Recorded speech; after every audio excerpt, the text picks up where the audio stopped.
So I just finished season 3 of a show called Unforgotten. And this show is it's just so good. So I'm here to talk about it. Anyway, if you're watching this on YouTube, welcome to my channel. I'm Jen. I watch stuff. That's why the name of my channel is Jen Watches Stuff. And one of the things that I love to watch is British stuff, particularly British mysteries, police procedurals, if you will. And I have devoured, in the last several weeks, all 3 seasons of Unforgotten. And the show is it's just excellent. So, first of all, there's Nicola Walker, who I absolutely love.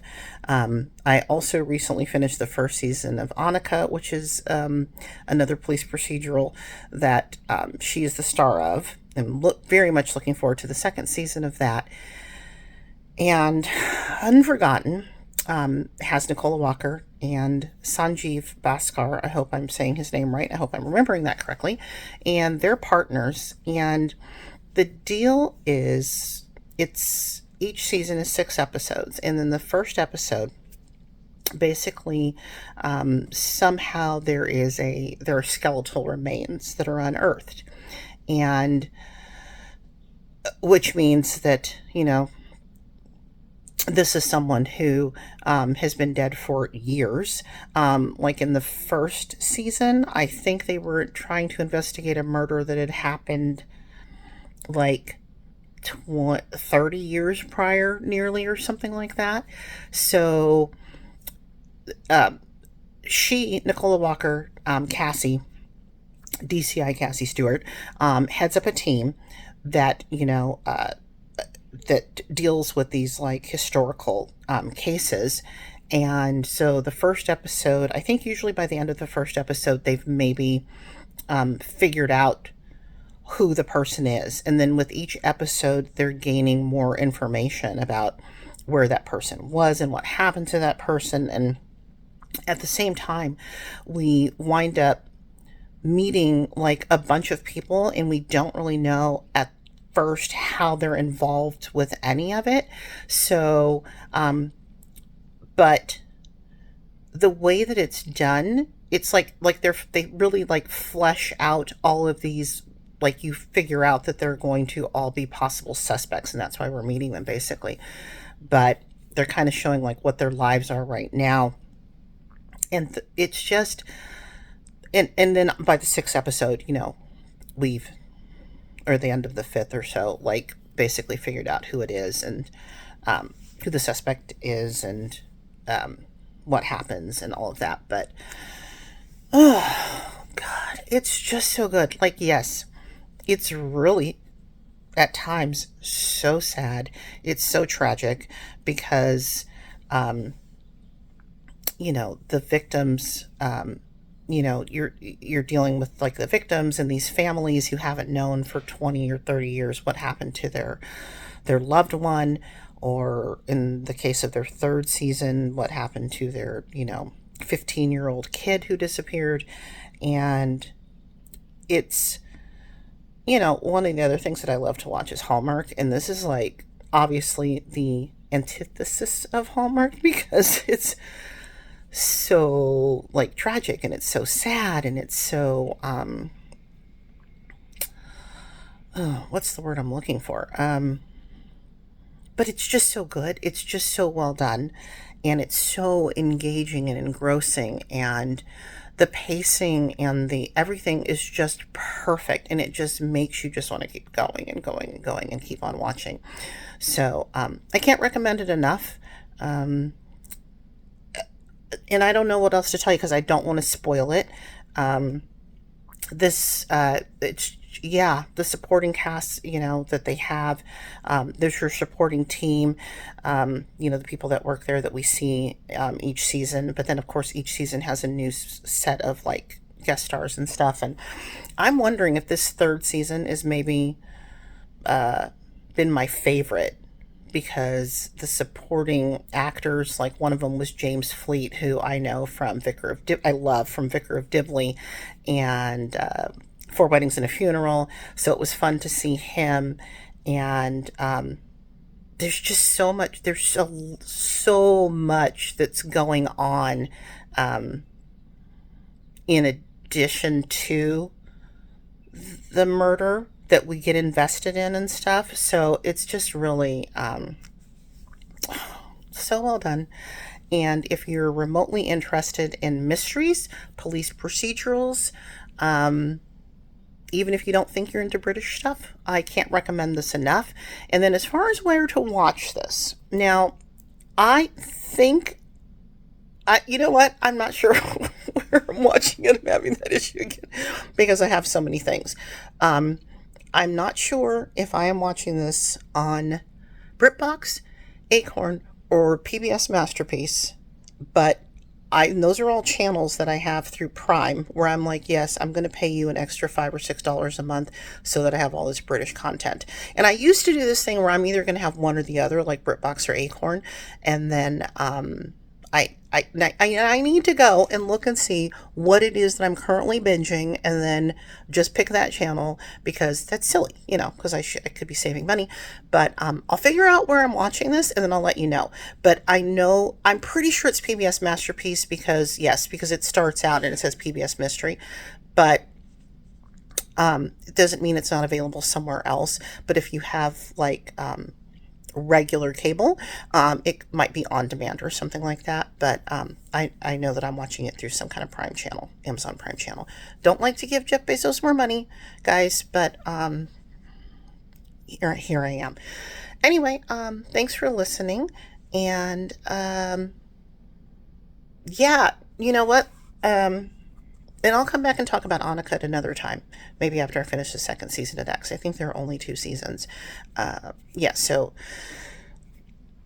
there's a good chance that I'll start on season 4 of Unforgotten today. And I think that by the time I think there are at least 6 seasons of this right now.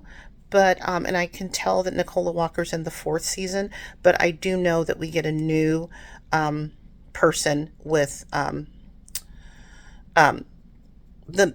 oh my god, why did I already forget his name? Sanjeev Bhaskar. He plays Sunny, and we have somebody new with him. I can tell from the thing that they show on the TV, but I'm not sure what season that starts. But anyway, I love Nicola Walker, and I can't wait to watch more of this. If you're watching it, let me know what you think. If you have watched it, that's all I got to say. Thanks for being here. Thanks for listening. If you're on the YouTube and you want to like this, it is you just got to click. I think you have to be a subscriber, or not a subscriber, but have a YouTube account. But if you do have a YouTube account, if you would subscribe and you would like, that'd be great. It just, makes me happy. So anyway, thanks for listening. Okay, bye. Well, I'm going to tell you right now, here's the thing. The rest of this video is going to be spoilers. I thought I was going to get that video posted after I finished the 3rd season, but what I did not realize I was going to do was that I was going to kill off the rest of the show. And I cannot talk about the rest of Unforgotten without spoilers. So here's your little 30-second time to go turn your video off right now. And then if you don't want any spoilers, go watch the show and then come back after, and then you can watch this part. And then for anyone, so if you've watched the show, God, 30 seconds, I lied. So if you have watched the show, stay tuned because I'm about to talk about series 4 and 5. Seasons, 4 and 5. Okay, just a moment. I'll be right back. Okay, so what an emotional roller coaster it was to do seasons 4 and 5. I finished them last week, I think. And okay, so if you're here, you've already watched season 4. Obviously, season 4 it's good, but it's my second to last favorite season because of the way that they send off Nicola Walker's character, the way they send off Cassie. We've seen her all of these seasons having like this life that is just completely fully dedicated to taking care of other people, right? Like solving these crimes, trying to bring closure to families, catch the bad guys, taking care of her dad, taking care of her kid or kids. For some reason, I'm still confused because I thought she had only one kid, and then I thought that there was another one that was younger, so I'm a little confused, but let's just say her kid because I'll go look that up. I'm so stupid. But yeah, I think it's just the one son. Anyway, and then, at the end of the third season, it looks like she's going to maybe get a love interest, right? And I love that cute, I'm like, the cute cop. And instead of letting her retire, because they bring her back after the third season, she's done, obviously, like you know that already. She's just psychologically completely done. And in a career like that, you can only go so many years or whatever before you're just like, I'm done. I gotta go. So she wants to retire, but because she's taken time off to try to heal from the stuff that happened in the third season with the psychopath guy, they're like, you're a couple months short, so you can't retire. So she has to, which is, she's hating that she's got to come back to work, but she comes back to work. And instead of letting her ride off into the sunset with a cute cop, with her much well-deserved retirement, she gets killed in a car accident. And not only does she get killed in a car accident, but what they do is so much worse than that, in my opinion, because she gets into a really bad car accident.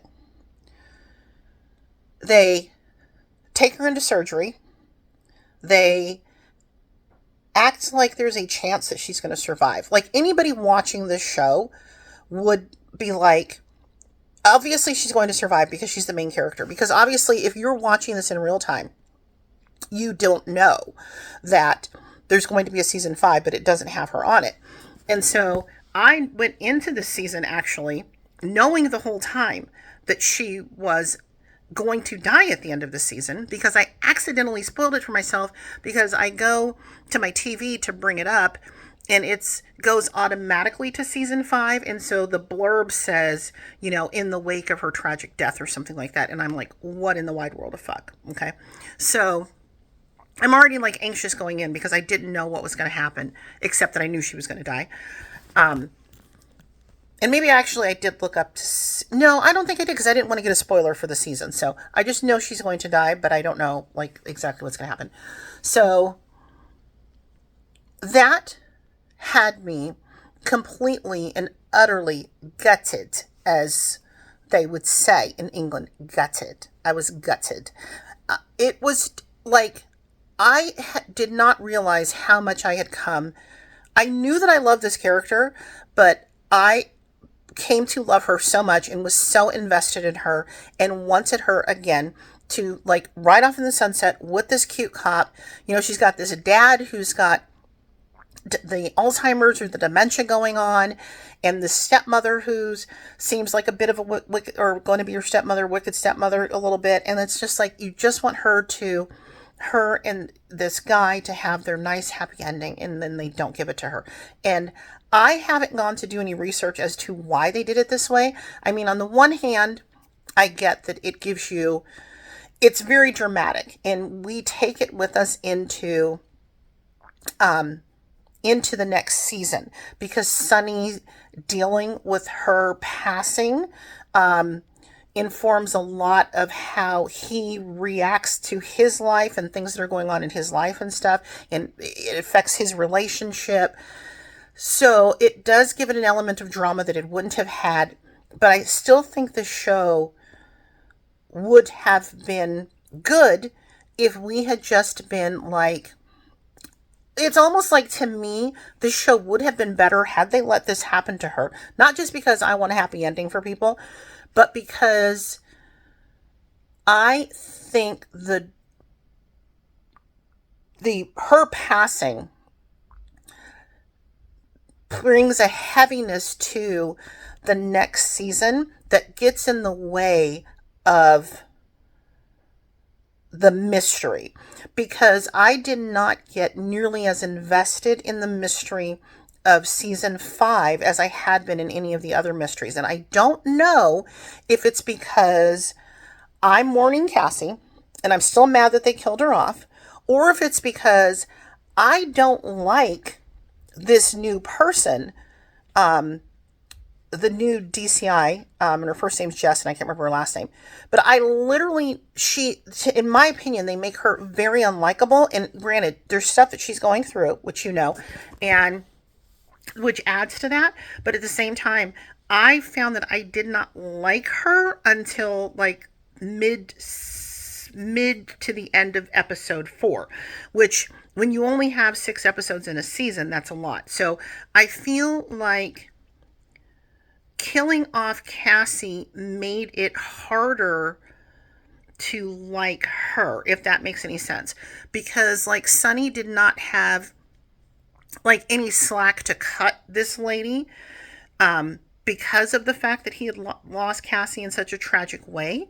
So she's coming in at such an unfair advantage. Like, she has such big shoes to fill, and they make such a big point of saying that she isn't going to be her, and we know that. But then I don't know, I just feel like the way that they introduced her, and I know that they're trying to make her a completely and utterly different character, but from the beginning, when she's like, we're not going to spend all this time on these kind of cases and stuff, it like just makes it so hard to get into the mystery. And I just don't think the mystery of season 5 was nearly as compelling as the mystery of the other seasons. Like, I did not find myself getting invested in the bits of life that they were showing us. That, you know, the same thing that they do every season.